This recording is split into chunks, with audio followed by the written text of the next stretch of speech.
Hello दोस्तों, welcome to exam time. दोस्तों, ये हमारा नीति शास्त्र के सीरीज में दूसरा वीडियो है। यहाँ पर हम समझेंगे नीति शास्त्र क्या है, जिसमें हम एमपीपीएससी पेपर 4 को यहाँ पर कंप्लीट कर रहे हैं।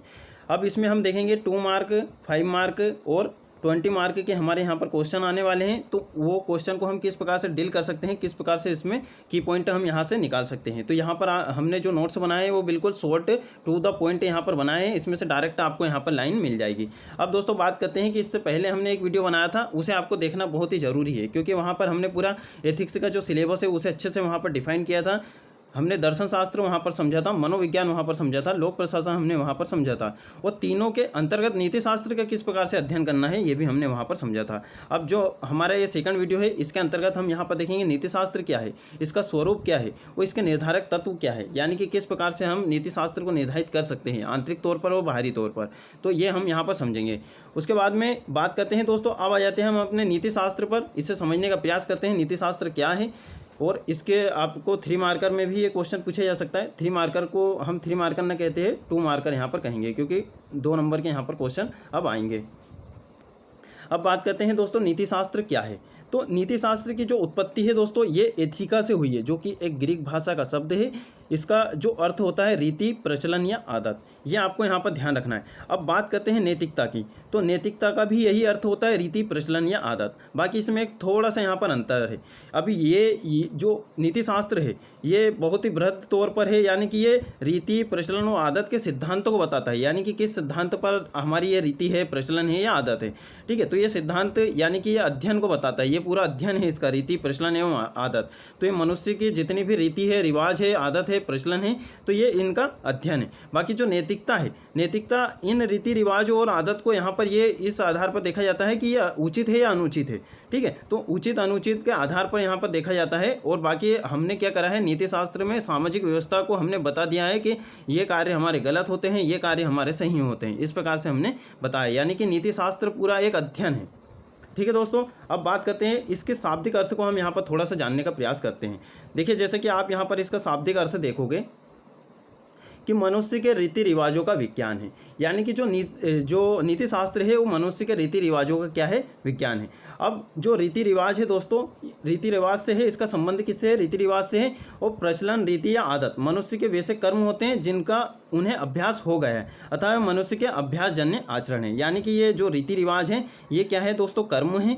और कर्म कैसे, यानी कि कर्म कैसे बने हैं, हमारे अभ्यास से, यानी कि उसी चीज़ का हमने बार बार अभ्यास किया है तो वो हमारे यहाँ पर कर्म बन गए हैं। अब अभ्यास करने के बाद वही जो हमारे कर्म हैं, वही कर्म हमारे दोस्तों आचरण बन गए हैं। ठीक है, आचरण में हमारे आ गए हैं, आचरण या व्यवहार में हमारे आ गए हैं। अब आचरण क्या होते हैं, ये भी आपसे 3 मार्कर में यहाँ पर पूछा जा सकता है। तो आचरण का आपको सिंपल से यहाँ पर बताना है कि हमारे जितनी भी इच्छाएँ होती है, जितनी भी अच्छी क्रियाएँ होती हैं, तो ये हमारे आचरण होती है। अभी अगर देखा जाए तो जो पदार्थ होते हैं, जीव होते हैं, निर्जीव वस्तु चाहे सजीव वस्तु, तो सभी में क्रियाएं होती हैं, सभी लेकिन सभी के किंतु सभी के आचरण नहीं कहा जा सकता, यानी कि सभी को आचरण यहाँ पर नहीं कहा जा सकता, क्योंकि हमने ये जो आचरण है, व्यवहार है, ये सिर्फ वही हैं जिनका कोई उद्देश्य हो, संकल्प हो या इच्छा से किया गया हो।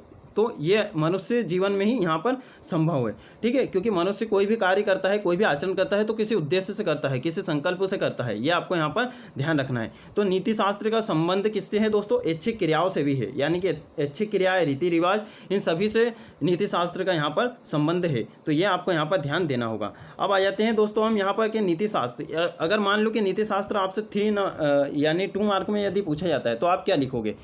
ठीक है दोस्तों, देखिए हम यहाँ पर जितना समझाना है उतना समझाने का यहाँ पर प्रयास कर रहे हैं। इसके बाद भी यदि आपको कोई से वर्ड में या फिर किसी चीज़ में अगर दिक्कत आती है समझने में, तो आप वीडियो के कमेंट में यहाँ पर पूछ सकते हो। उसके बाद में आप क्या कर सकते हो कि ये जितने भी हम यहाँ पर अभी आपको हैंड रिटन नोट्स बनाकर यहाँ पर समझा रहे हैं, तो इन्हें आपको क्या करना है दोस्तों, नोट डाउन यहाँ पर कर लेना है। इस प्रकार से अपने नोट्स बना लेना है, क्योंकि बहुत लोगों को यहाँ पर प्रॉब्लम आ रही थी कि किस प्रकार से हमारे शॉर्ट नोट्स बनाए जाए। तो हमने ये शॉर्ट तो नहीं, थोड़े से डिस्क्रिप्टिव टाइप बनाए हैं, ताकि आपका जो 20 मार्क के यदि क्वेश्चन आता है तो वो भी कंप्लीट हो जाए, 5 मार्क का भी हो जाए, 2 मार्क का भी हो जाए। बाकी ये जो हमारी जो बुकें होती हैं तो उनसे तो यहाँ पर शॉर्ट ही हैं, क्योंकि हमने यहाँ पर कुछ अच्छे अच्छे पॉइंट, अच्छे अच्छे कीवर्ड यहाँ पर कलेक्ट किए हैं। ठीक है दोस्तों, अब आ जाते हैं हम यहाँ पर कि नीति शास्त्र यदि आपसे 3 मार्क में पूछा जाता है तो आप इनमें से कोई भी 2 लाइन यहाँ पर लिख सकते हो। जैसे कि नीति शास्त्र एक मानवीय, सामाजिक, सैद्धांतिक और व्यवहारपरक विज्ञान है। अब जैसे कि हमने आपको बताया कि जो नीति शास्त्र है, नीति शास्त्र जीव जंतुओं से संबंधित नहीं है, क्योंकि यहाँ पर सामाजिक मनुष्य का अध्ययन किया जाता है, ना कि जीव जंतुओं के आचरण का अध्ययन किया जाता है। केवल मनुष्यों के आचरण का यहाँ पर अध्ययन किया जाता है और ये सामाजिक व्यवस्था से संबंधित है। यानी कि नीति शास्त्र किन से उत्पन्न हुआ है? ये मनुष्य से ही उत्पन्न हुआ है। मनुष्य में कौन से कार्य अच्छे होते हैं, कौन से कार्य बुरे होते हैं, कौन से कार्य शुभ होते हैं, तो इसका जो हमारे जितनी भी अच्छी क्रियाएं हैं और जो हमारे आचरण हैं और पूरे जो हमारे कर्म हैं उसका विश्लेषण करता है। और फिर उसका जो विश्लेषण है किस आधार पर किया जाता है कि कौन सा कार्य उचित है, कौन सा अनुचित है, कौन सा शुभ है, कौन सा अशुभ है। तो यही हमारे मापदंड होते हैं, यह आपको ध्यान रखना है। क्योंकि नीति शास्त्र वहाँ आदर्शमूलक और मानकीय विज्ञान है जो सामाजिक जीवन व्यतीत करने वाले मनुष्य के ऐच्छिक और आचरण संबंधी कर्मों का विश्लेषण करता है। इतना आपको यहाँ पर ये ध्यान रखना है। इस प्रकार जो नीति शास्त्र है तो ये व्यवहार के मानकों से संबंधित है। अब दोस्तों हम यहाँ पर बात करते हैं कि जैसे कि यहाँ पर नीति शास्त्र एक मानवीय, सामाजिक, सैद्धांतिक और व्यवहारपरक विज्ञान है। अभी देखिए ये मानव से संबंधित है, उसके बाद में ये सामाजिक व्यवस्था से संबंधित है और इसमें कुछ सिद्धांत है, यानी कि कुछ सिद्धांत के आधार पर यह नीति शास्त्र चलता है। और ये व्यवहारपरक है, यानी कि इसे आप व्यवहार में लाओगे तभी ये नीति शास्त्र का कोई अर्थ यहाँ पर निकलता है। अब इसका जो संबंध है यह आचरण के औचित्य और अनुचित्य से है, यानी कि आपके जो आचरण है उसमें कौन से कार्य आपके उचित है और कौन से अनुचित है, यानी कि कौन से सही है, कौन से गलत है, इस प्रकार से है यहाँ पर।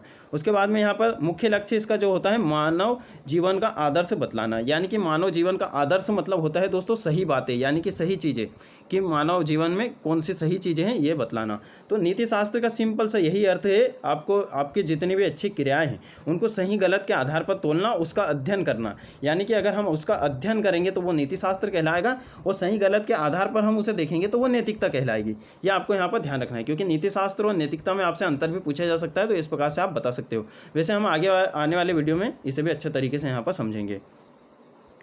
अगर मान लो कि आपको नीति शास्त्र की परिभाषा याद नहीं रहती है तो आप ये मैकेंजी के अनुसार इनका एक कोटेशन भी यहाँ पर लिख सकते हो, क्योंकि इन्होंने क्या कहा है कि व्यवहार में जो कुछ सत्य या शुभ है उसी का अध्ययन नीति शास्त्र है। सिंपल सा, यानी कि आपको यहाँ पर ज़्यादा कोई ध्यान रखने की आवश्यकता ही नहीं है। देखिए आपको नीति शास्त्र, नैतिकता और जितने भी हम मूल्य पढ़ेंगे इन्हें आपको बिल्कुल अच्छे से समझना होगा, तब जाके आप क्या कर पाओगे, ये एथिक्स का जो पेपर है उसे अच्छे तरीके से यहाँ पर डील कर पाओगे। ठीक है दोस्तों, तो आपको यहाँ पर क्या समझना होगा, देखिए मैकेंजी के अनुसार उन्होंने क्या कहा है, सिंपल सी परिभाषा है कि व्यवहार में जो कुछ सत्य या शुभ है उसी का अध्ययन क्या है, नीति शास्त्र है। तो ये आपको ज़्यादा डिफिकल्ट भी नहीं लगी और आपको यहाँ पर आसानी से याद भी हो गई है। अब दोस्तों बात करते हैं कि इसकी कुछ विशेषता भी है। देखिए इसकी कुछ विशेषता भी है कि मनुष्य की ऐच्छिक क्रिया से संबंधित है। जैसे कि हमने आपको बताया कि मनुष्य की ऐच्छिक क्रियाएं और उसके आचरण से यहाँ पर संबंधित है। उसके बाद में यहाँ पर केवल सामाजिक मनुष्य के आचरण का अध्ययन किया जाता है, ना कि इसमें एनिमल, पशु पक्षियों के आचरण का अध्ययन किया जाता है, क्योंकि ये मानव के लिए है। मानव के लिए बताया गया है कि क्या सही है क्या गलत है। जो जीव जंतु होते हैं उन्हें नहीं पता होता कि क्या चीज़ सही है क्या गलत है। ठीक है, तो हमने ये हमारे लिए कुछ नियम बना के रख लिए हैं, यही नीति शास्त्र है। उसके बाद में यहाँ पर देखिए आचरण के औचित्य और अनुचित्य से ये संबंधित है, तो ये आप यहाँ पर लिख सकते हो। अब यहाँ पर देखिए, अब यही पॉइंट को आप उपयोगिता में यहाँ पर कैसे लिखोगे, यानी कि वही आपकी विशेषता भी बन गई, वही आपकी उपयोगिता भी बन गई। तो इस प्रकार से आपको इंटरलिंक करके पढ़ना है कि यही पॉइंट को आप उपयोगिता में कैसे यहाँ पर अप्लाई करोगे, जैसे कि हम अभी आपको बताएंगे यहाँ पर। अब देखिए नेक्स्ट पॉइंट देखते हैं कि मानव जीवन का आदर्श बतलाते हैं, यानी कि मानव जीवन का ये आदर्श, यानी कि सही क्या है गलत क्या है, इसका अध्ययन यहाँ पर किया जाता है। उसके बाद में यहाँ पर मनुष्य व्यवहार के मानकों की व्याख्या, यानी कि मनुष्य व्यवहार को हम किस मानक पर देखते हैं, उचित अनुचित, शुभ अशुभ, सही गलत। ठीक है, तो इस प्रकार से यहाँ पर देखा जाता है। और दोस्तों आप जैसे कि ये वाले जो नंबर है इस पर आप यहाँ पर इन्हें सेव करके रख लीजिए। यहाँ पर कभी भी आपको जैसे कुछ भी मेंस से रिलेटेड या प्रीलिम्स से रिलेटेड यदि कुछ भी पूछना हो तो आप यहाँ पर पूछ सकते हो। ये हमारे व्हाट्सअप नंबर है 7470833572। ठीक है दोस्तों, अब आ जाते हैं हम उपयोगिता पर। उपयोगिता क्या है, यानी कि हम क्यों पढ़े नीति शास्त्र। आप देखिए कोई भी सब्जेक्ट पढ़ो या कुछ भी पढ़ो तो आपके मन में सवाल आना चाहिए कि हम इसे क्यों पढ़े, यानी क्या आवश्यकता है, इसकी प्रशासन में क्या आवश्यकता यहाँ पर पड़ेगी। तो यहाँ से आपको इसकी आवश्यकता यहाँ पर समझ में आएगी। जैसे कि आप पहली लाइन देखोगे कि रूढ़िवादी नीति संबंधी अंधविश्वासों से मुक्ति।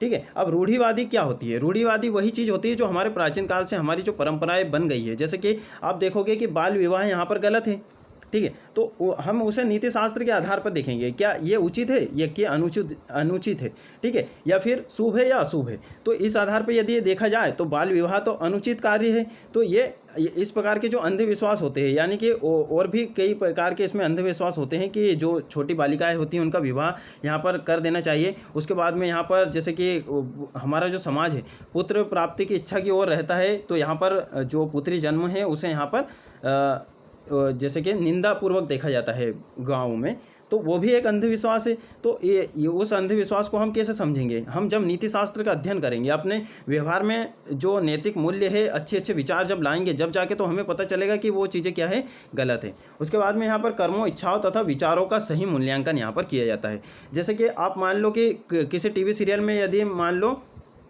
जैसे कि मान लो आप न्यूज़ चैनल पर अगर दो पार्टियों की बातें हो रही है, तो जब वो दोनों पार्टी अपने अपने कार्य बताएंगी, कुछ भी यहाँ पर बताएंगी, कुछ भी डिस्कस होगा, वाद विवाद चलेगा, तो आप उसका किस प्रकार से यहाँ पर मूल्यांकन करोगे? तो उनके कर्म, उनकी क्या इच्छाएं हैं, उनके क्या विचार है, यानी कि उनके विचार जान के आप फिर सही मूल्यांकन करोगे कि कौन सही है कौन गलत है, ठीक है। उसी प्रकार यहाँ पर नेक्स्ट देखते हैं कि आचरण व व्यवहार कुशल बनाने में सहायक होते हैं। कुशल मतलब दोस्तों ये होता है कि कोई भी जो कार्य है आप में उसे और बेहतर तरीके से करना, तो वो होता है कुशल। यानी कि आपको सिंगिंग आती है तो आप उसे और भी बेहतर तरीके से करोगे, तो वो आपकी कुशलता हो गई है, ठीक है। तो आचरण या व्यवहार को कुशल बनाने में सहायक, यानी कि आपका जो आचरण है, यदि आपका आचरण अच्छा है तो उसको और कुशल यानी कि और बेहतर बनाया जाएगा और शानदार बनाया जाएगा, ताकि और भी लोग उससे यहाँ पर इफेक्टिव हो और भी जाने कि हाँ इस प्रकार का आचरण कितना अच्छा है। क्योंकि समाज में बहुत सारी, जैसे कि आपको समाज में इस प्रकार से भी फैलाना पड़ेगा कि समाज में ऐसे कार्य आप करोगे तो आपका बहुत ही सम्मान होगा, है ना। उन्हें कुछ पुरस्कार भी देना चाहिए। तो इससे क्या है कि एक व्यक्ति को देखकर 10 व्यक्ति यहाँ पर सुधरते हैं। उसके बाद में यहाँ पर नेक्स्ट बात करते हैं कि उचित व अनुचित का निर्णय लेने में सहायक होते हैं। सिंपल सी ये बात है, ये तो हमने पहले ही यहाँ पर समझ लिया है। अब देखिए ये पॉइंट 2 बार आ गया है, व्यवहार कुशल बनाने में सहायक होते हैं। नेक्स्ट पॉइंट है दोस्तों कि समाज के सम्यक संचालन हेतु, यानी कि समाज का सही तरीके से, सही अच्छे तरीके से, बेहतर तरीके से क्रियान्वयन हो सके, समाज में अच्छे अच्छे विचारों को यहाँ पर जगह मिल सके, तो इस प्रकार से भी इसका यहाँ पर नीति शास्त्र का महत्व होता है। ठीक है दोस्तों, तो नीति शास्त्र आपको समझ में आ गया। अब हम यहाँ पर नेक्स्ट समझते हैं कि नीति शास्त्र का स्वरूप क्या है। तो नीति शास्त्र को हम किस आधार पर यहाँ पर देखते हैं। देखिए सबसे पहले तो आपको ये समझना होगा कि स्वरूप क्या होता है, यानी कि उस विषय की सीमा, यानी कहाँ तक आप उस विषय को देख सकते हैं, वो उसका स्वरूप होता है, यानी कि वो उसका क्षेत्र होता है। अब यहाँ पर बात करते हैं कि नैतिक चेतना संबंधी विषय का यहाँ पर अध्ययन किया जाता है। नैतिक चेतना यानी कि आपके मन, विचार और व्यवहार में क्या चल रहा है, तो इसका यहाँ पर अध्ययन किया जाता है। यही होता है नीति शास्त्र का क्षेत्र या स्वरूप। तो एक लाइन में आप ये दोनों को यहाँ पर बता सकते हो। 5 मार्क में क्वेश्चन आपसे पूछा जा सकता है। अब बात करते हैं इसके अंतर्गत हम स्वरूप को किस प्रकार से देखते हैं। एक तो मनोवैज्ञानिक तौर पर देखेंगे, सामाजिक तौर पर, नैतिक तौर पर और व्यवहारिक तौर पर। ठीक है, सिंपल सा आपको ध्यान रखना है, ये चीज़ें आपको अभी याद कर लेना, मनोवैज्ञानिक, सामाजिक, नैतिक और व्यवहारिक। अब देखते हैं हम यहाँ पर जैसे कि आप मनोवैज्ञानिक तौर पर कैसे देखोगे, तो नैतिक चेतना का यहाँ पर ये विज्ञान है। नैतिक चेतना मतलब होता है कि आपके आत्मा या फिर अपने मन में क्या चल रहा है। ठीक है, जैसे अनुभव, इच्छा, संकल्प, ये अंतरात्मा, तो ये मनोवैज्ञानिक के अंतर्गत यहाँ पर आ जाता है। अब सामाजिक क्षेत्र में इसका स्वरूप कैसा है कि नैतिक जीवन पर इसका सीधा सा प्रभाव यहाँ पर पड़ता है, यानी कि आपकी जो भी रीति है, रूढ़ी है, परंपरा है, तो इसका पूरे समाज पर यहाँ पर प्रभाव पड़ता है। उसके बाद में यहाँ पर नैतिक कैसे, यानी कि चरम आदर्श स्थापित करने वाले सिद्धांत इसके अंतर्गत आते हैं। जैसे कि हम आगे जब मूल्य पढ़ेंगे तो उसमें हम देखेंगे सत्यनिष्ठता, ईमानदारी, वस्तुनिष्ठता, जवाबदेहिता, पारदर्शिता, इस प्रकार के हम यहाँ पर पढ़ेंगे। जैसे कि समानुभूति, सहानुभूति, है ना, गरीबों के प्रति हमें समानुभूति यहाँ पर रखना चाहिए। तो एक लोक सेवक के क्या कर्तव्य होते हैं वो भी हम यहाँ पर आगे देखेंगे। तो ये नैतिक चीज़ें या नैतिक मूल्य हम आगे देखेंगे। ठीक है, अभी आपको यहाँ पर स्वरूप देखना है कि हमने मनोवैज्ञानिक, सामाजिक, नैतिक और व्यवहारिक तौर पर इसका स्वरूप यहाँ पर देख लिया। अब व्यवहारिक की बात करते हैं, तो ये है नैतिक आदर्शों का व्यवहारिक अध्ययन, यानी कि आपके जितने भी नैतिक या सही आपके जितने भी आदर्श हैं या फिर जितने भी आपके कार्य हैं, तो उसका अध्ययन करना। जैसे कि अधिकार, कर्तव्य, ये अधिकार, कर्तव्य इसके अंतर्गत यहाँ पर आ जाते हैं। ठीक है, अब यहाँ पर बात करते हैं दोस्तों, ये हमने यहाँ पर स्वरूप देख लिया। 5 मार्क में आपसे पूछा जा सकता है। तो नीति शास्त्र आदर्श आचरण का विज्ञान है, आदर्श आचरण का विज्ञान है। अब देखिए ये छोटे छोटे कोटेशन हमने जहाँ जहाँ लिखे हैं, आप इन्हें कहीं भी रख सकते हो, यानी कि नीति शास्त्र से संबंधित यदि कोई भी क्वेश्चन आता है तो ये ऐसे शब्द हैं दोस्तों कि आप कहीं भी रख सकते हो, और इससे आपकी जो भाषा शैली है इसमें भी यहाँ पर आपको विकास होगा, यानी कि आपको अच्छे अच्छे वर्ड यहाँ पर याद आते जाएंगे। अब दोस्तों यहाँ पर बात करते हैं, हमने यहाँ पर निर्धारक तत्व अब देखने हैं और हमने यहाँ पर इसका स्वरूप स्वरूप वगैरह सब समझ लिया है। अब नीति शास्त्र क्या होता है? नीति शास्त्र के निर्धारक तत्व। नीति शास्त्र के निर्धारक तत्व को हम यहाँ पर दो तरीके से समझते हैं दोस्तों। देखिए, पहला तरीका तो ये है कि ये आंतरिक तत्व और बाहरी तत्व, यानी कि आंतरिक तत्व क्या होते हैं, बाहरी तत्व क्या होते हैं, इसके आधार पर हम यहाँ पर देखेंगे। उसके बाद पर ये समझने का प्रयास करेंगे। अब दोस्तों हम यहाँ पर आपको बताना चाहेंगे जो नीति शास्त्र के निर्धारक तत्व है यही नैतिकता के भी निर्धारक तत्व है। यानी कि अगर नैतिकता के निर्धारक तत्व आपसे पूछा जाए तो भी आपको यही लिखना है, और नीति शास्त्र के निर्धारक तत्व आपसे पूछा जाए तो भी आपको यही लिखना है। अब देखिए, अगर ये क्वेश्चन 5 मार्क में दोस्तों आता है तो आप इसे किस प्रकार से डील करोगे। यानी कि क्वेश्चन आपसे पूछा गया नीति शास्त्र के निर्धारक तत्व बताइए, या फिर नीति शास्त्र के आंतरिक तत्व बताइए, फिर नीति शास्त्र के बाह्य तत्व बताइए, या फिर नैतिकता के आंतरिक तत्व बाह्य तत्व बताइए, या फिर नैतिकता के निर्धारक तत्व बताइए। ठीक है, 5 मार्क और 20 मार्क के हिसाब से देखिए हमने इसे किस प्रकार से यहाँ पर तैयार किया है, समझाने का भी थोड़ा सा प्रयास करेंगे।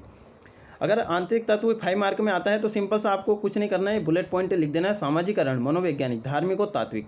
और आपको ये बता देना है कि वे तत्व जो व्यक्ति के व्यक्तित्व से संबंधित होते हैं, ये है ना, व्यक्तित्व से संबंधित होते हैं, अर्थात ये व्यक्ति के व्यक्तित्व या जो व्यक्ति है उसकी नैतिकता संबंधी मापदंडों का निर्धारण करते हैं, ये आपको ध्यान रखना है। और बाह्य तत्व की यदि बात की जाए तो ये वे तत्व होते हैं दोस्तों जो किसी व्यक्ति के नैतिकता संबंधी मूल्यों का मार्गदर्शन जैसे मापदंडों को बाहर से प्रभावित करते हैं, ये आपको यहाँ पर ध्यान रखना होगा। यानी ये बाहर से प्रभावित करते हैं या आंतरिक तौर पर यहाँ पर प्रभावित करते हैं। इसके अंतर्गत विधायी ढांचा, संस्थागत ढांचा, न्यायपालिका और लोक प्रचार ये यहाँ पर आते हैं। ठीक है, तो 5 मार्क में यदि आपसे पूछा जाता है तो आप इतना से यहाँ पर लिख सकते हो। एक लाइन में आप बता दोगे कि नीति शास्त्र जो होता है वो आदर्श आचरण का विज्ञान होता है, ये आप बता दोगे। उसके बाद में आप ये आंतरिक और बाह्य तौर पर ये दोनों भागों में इस प्रकार से बांट लोगे 5 नंबर में आता है तो, और ये दोनों के यहाँ पर छोटी छोटी डेफिनेशन लिख के और इनके यहाँ पर बुलेट पॉइंट यहाँ पर लिख दोगे, तो यह आपका 5 नंबर का कंप्लीट हो गया। अब यदि आपको यही जो क्वेश्चन है अगर 20 नंबर में आता है तो उसे आप किस प्रकार से यहाँ पर डील करोगे, तो वो भी हम यहाँ पर देख लेते हैं। देखिए, इस प्रकार से, तो इस प्रकार से आपको क्या करना है, सबसे पहले आपको बता देना है जो नीति शास्त्र है दोस्तों वो क्या है, आचरण का विज्ञान है, यानी कि आदर्श आचरण का विज्ञान है, यह आपने बता दिया। उसके बाद में आपको आंतरिक तत्व ये बताना है और बाह्य तत्व ये बताना है। इस प्रकार से आप फ्रेम कर सकते हो, सिंपल सा है। और आपसे 5 मार्क में यदि केवल आंतरिक तत्व पूछा गया है, नैतिकता या नीति शास्त्र के आंतरिक तत्व, तो इस प्रकार से आप लिख सकते हो। अब यहाँ पर हम थोड़ा समझने का प्रयास करेंगे, जैसे सामाजिकरण। आंतरिक तत्व में सामाजिकरण हमने देखा था, तो ये व्यक्ति के संस्कार होते हैं, यानी कि समाज में या फिर उनके जो परिवार में किस प्रकार के रीति थी, किस प्रकार का रिवाज था और किस प्रकार के उसे संस्कार मिले हैं, ये आंतरिक तौर पर होता है। यानी कि आंतरिक तौर पर यह नीति शास्त्र का या फिर नैतिकता का निर्धारण होता है। समाज में समानता, आपसी सहयोग, इस प्रकार के हमें जो हमारे परिवार हैं उनके द्वारा इस प्रकार के यहाँ पर सिखाए जाते हैं कि बड़े लोगों का सम्मान करना चाहिए, पैर छूना चाहिए और उनसे आपसी सहयोग यहाँ पर रखना चाहिए। और समाज में समानता, यानी कि जो लड़का है लड़की है वो सब समान है, बराबर है, इसका हमें ध्यान रखना चाहिए। इस प्रकार के हमें यहाँ पर कुछ व्यवहार सिखाए जाते हैं हमारे घर परिवार द्वारा। अब दोस्तों बात करते हैं मनोवैज्ञानिक, जैसे संवेदनशीलता व तदानुभूति की भावना अधिक पाई जाती है। संवेदनशीलता यानी कि देखिए, संवेदनशीलता ये होती है कि जैसे कि किसी के दुखों को देखकर आपको भी दुख होता हो, तो ये आपकी संवेदनशीलता के अंतर्गत यहाँ पर आ जाता है, ये आपको ध्यान रखना है। जैसे कि बाबा आमटे या फिर महात्मा गांधी, ये आपने देखा होगा, तो इनके जो कार्य हैं तो अच्छे इनके कार्य हैं। जैसे बाबा आमटे यहाँ पर जो पर्यावरण से संबंधित यहाँ पर है, संवेदनशील है, ध्यान देते हैं, यानी कि हर एक चीज़ों पर समानता से उनका अध्ययन यहाँ पर करते हैं। उसके बाद में यहाँ पर जो महात्मा गांधी है तो इन्होंने भी कुछ ऐसे यहाँ पर कार्य किए हैं। उसके बाद में यहाँ पर धार्मिक में बात करते हैं, जैसे धार्मिक तौर पर भी आप देख सकते हो कि सभी धर्मों के आधारभूत मूल्य होते हैं। यानी कि विश्व में जितने भी धर्म हैं, आप यहाँ पर चाहे गीता पढ़ लो, चाहे कुरान या फिर बाइबिल या कुछ भी आप पढ़ लो, ठीक है, तो सभी धर्मों में एक ही चीज़ यहाँ पर बताई जाती है कि अच्छा करो, है ना। जैसे कि हमने यहाँ पर कुछ लिखा भी है, झूठ ना बोलना, चोरी ना करना, यह आपको सभी धर्मों में यहाँ पर बताया जाएगा। यानी कि जो सभी धर्म हैं वो सभी धर्म अच्छे हैं और उनमें कुछ अच्छी अच्छी यहाँ पर बातें यहाँ पर बताई जाती है। बस यहाँ पर वास्तविकता ये है कि उन धर्मों की जो बातें हैं वो हम यहाँ पर अभी जो आधुनिक काल है हमारा, जो ये फिर आधुनिक समय हमारा है, इसमें हम मानते नहीं हैं। हमें यहाँ पर जो हमारे धर्म में जो सिखाया जाता है, जो अच्छी अच्छी बातें हैं, उन्हें यहाँ पर अपनाना चाहिए। और हमारा ही धर्म क्यों, हमें सहिष्णु प्रकृति का यहाँ पर रहना है, क्योंकि आप एक सिविल सेवक यहाँ पर बनोगे तो सहिष्णु प्रकृति दोस्तों वो होती है कि सभी धर्मों का समान अध्ययन, यानी कि सामान्य तौर पर आप सम्मान करते हो, ठीक है, तो वो होता है आपका सहिष्णु होना। तो आपको सभी धर्मों का यहाँ पर सम्मान करना है, सभी धर्मों से अच्छी अच्छी बातें यहाँ पर सीखना है, ठीक है। उसके बाद में यहाँ पर बात करते हैं तात्विक, जैसे नैतिकता संकल्प की स्वतंत्रता व उत्तरदायित्व की भावना पर निर्भर यहाँ पर करती है। जैसे कि आप देखोगे विकल्प की उस उपस्थिति और कार्य की यहाँ पर क्षमता।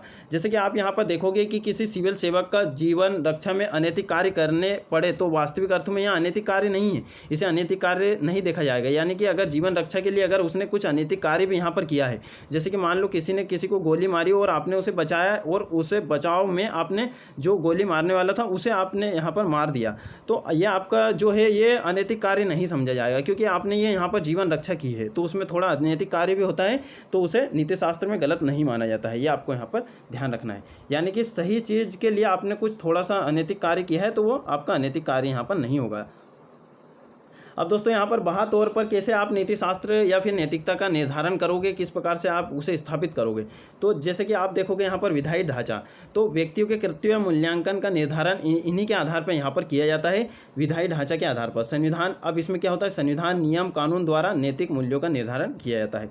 अब संस्थागत ढांचा देखोगे आप, नैतिकता स्थापित करने वाली संस्थाओं के माध्यम से यहाँ पर विकास किया जा सकता है। यानी कि सिंपल से यदि आपसे क्वेश्चन पूछा जाता है कि नीति शास्त्र के निर्धारक यानी कि हम कैसे स्थापित कर सकते हैं व्यक्तियों में, तो दो तरीके से कर सकते हैं, या तो आंतरिक तौर पर भी कर सकते हैं, आंतरिक तौर में सामाजिकरण, मनोवैज्ञानिक, धार्मिक और तात्विक यहाँ पर आ जाते हैं, और बाह्य तौर पर विधायी, संस्थागत, न्यायपालिका या फिर लोक प्रचार या संचार के माध्यम से यहाँ पर हम कर सकते हैं। न्यायपालिका के देखते हैं तो यहाँ पर न्यायिक निर्णयों के माध्यम से यहाँ पर नैतिकता का पालन होगा, यानी कि न्यायिक निर्णय के आधार पर। जैसे कि पर्यावरण मूल्य से जुड़ी व्यवस्था एवं निर्णय, आप देखोगे कि पर्यावरण से संबंधित यदि जैसे कोई भी नियम बनाए जाते हैं तो उन्हें भी हमें यहाँ पर अपनाना पड़ेगा। ठीक है, तो न्यायपालिका के आधार पर यहाँ देख सकते हैं, क्योंकि हमें क्या करना है, जो हमारी न्यायपालिका है उस पर हमें विश्वास रखना चाहिए, यानी कि जो भी निर्णय दिया जाता है तो वो सही दिया जाता है। ठीक है, इस प्रकार से हमें यहाँ पर ध्यान रखना है।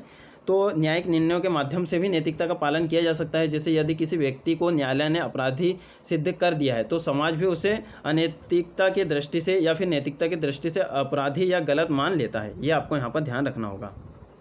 और यहाँ पर बात करते हैं जनसंचार, तो नैतिक तत्वों का प्रचार प्रसार करके नैतिक बनाने की यहाँ पर प्रेरणा यहाँ पर की जाती है। अब देखिए यहाँ पर ये बात आपको यहाँ पर समझना होगा, क्योंकि अभी जो वर्तमान में यदि देखा जाए तो इस चीज़ के बहुत ज़्यादा यानी कि आलोचना की जाती है कि जो हमारी मीडिया है वो सही तरीके से कार्य नहीं कर रही है, सही तरीके से लोगों के पास जानकारी यहाँ पर नहीं पहुँच रही है। क्योंकि जो फिल्में होती हैं दोस्तों, तो ये हमारे जो सामाजिक प्रक्रिया है तो इसे दूषित करने का भी कार्य करती है और कुछ अच्छी बातें भी हमें यहाँ पर सिखाती है।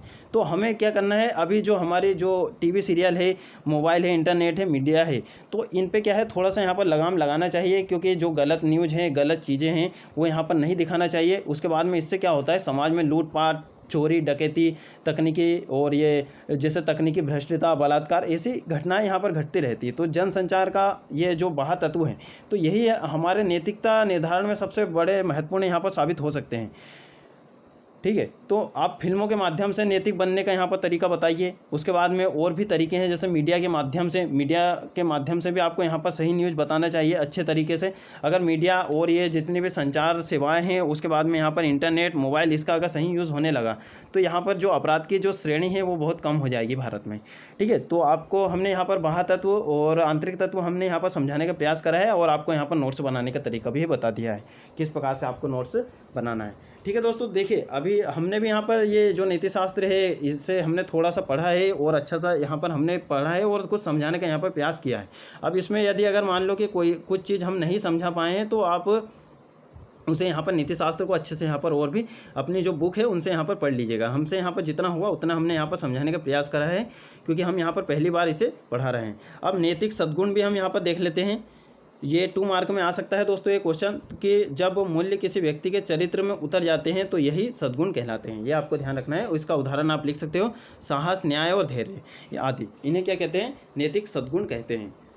ठीक है, तो ये आपसे पूछा जा सकता है 3 मार्क में, तो ये आप यहाँ पर सिर्फ ये 2 चीज़ें यहाँ पर लिखकर आप यहाँ पर 2 में से 2 नंबर यहाँ पर ला सकते हो। ठीक है दोस्तों, तो यहाँ पर हमने आपको नीति शास्त्र समझा दिया। आगे के वीडियो में हम यहाँ पर समझेंगे नैतिकता क्या है, उसके बाद में नैतिकता और नीति शास्त्र में क्या अंतर है। और दोस्तों ये सीरीज़ आपको कैसी लग रही है आप बता सकते हो। और बाकी ये हमारा जो वीडियो है थोड़ा यहाँ पर बड़ा हो गया है, तो आप क्या कीजिएगा, ये जो वीडियो है दोस्तों इसे 2 की स्पीड में यहाँ पर बढ़ा के देख लीजिएगा। ठीक है, तो आपका ये 25 मिनट का आप ज़्यादा से ज़्यादा 12-13 मिनट में यहाँ पर कंप्लीट ये वीडियो देख लोगे। बाकी आप हमारे फेसबुक, टेलीग्राम और व्हाट्सअप ग्रुप से जुड़ सकते हो। वीडियो के डिस्क्रिप्शन में आपको लिंक मिल जाएगी। और दोस्तों ये जो ये एथिक्स के नोट्स हैं ये आपको कुछ दिन बाद यहाँ पर मिलेंगे, क्योंकि अभी क्या है हमने इसे अभी कुछ यहाँ पर टॉपिक यहाँ पर बाकी है।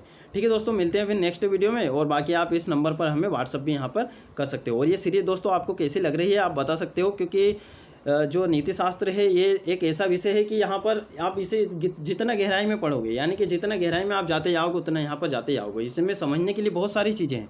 बाकी हमने यहाँ पर सिर्फ आपको इतना बताया है कि एग्जाम में हमारे सिलेबस में क्या है वो कितना यहाँ पर पूछा जाता है। तो जितना यहाँ पर पूछा जाता है उतना हम यहाँ पर बताएंगे। ठीक है दोस्तों, मिलते हैं फिर नेक्स्ट वीडियो में। और बाकी की सीरीज़ हमारी ऐसे ही चलती रहेगी। बने रहिए आप हमारे यूट्यूब के साथ।